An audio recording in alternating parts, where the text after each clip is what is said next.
Hello, and today I am here reviewing Betrayal by Gillian. This is the second book in the Immortal series that I got I got the first book over the summer and I absolutely loved it, fell in love with it. And then I ordered the other three books because I'm like, oh, I love the first book so much. I'm going to finish the whole series. Well, I've finished it and I'm going to review the other three books right now.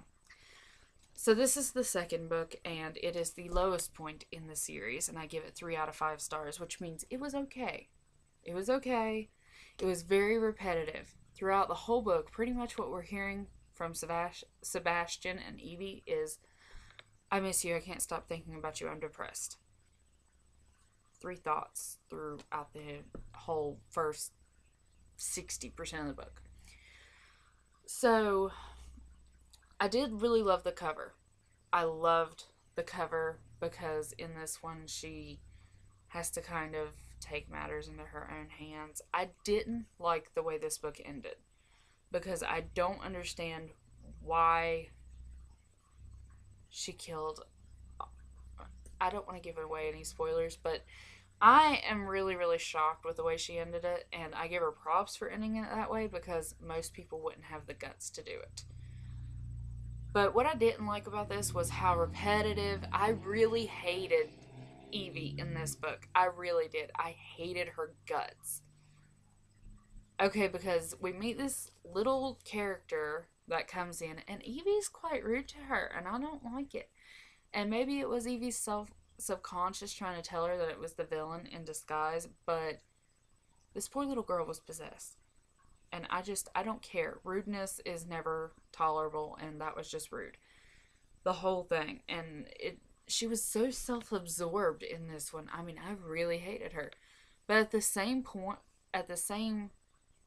twist of it is that if you really think about it, the author has made characters who are probably more realistic, even though you don't like them, than what is probably out there in the literary world today. So that kind of sucks that I hate the main character, but at the same time, I have to give the author props for giving her real emotions because nobody is happy all the time.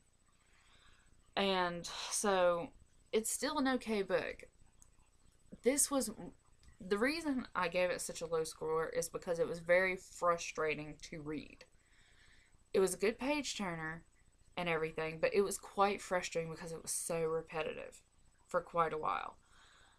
The other two books do pick up, but I kind of question why the first two books were in Evie's perspective and the third book isn't, and the fourth book isn't.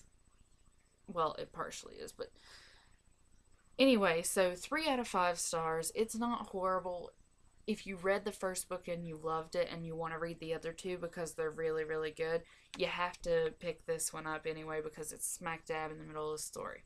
So, it was a low point, but she does redeem herself with the last two books. So, give it a chance.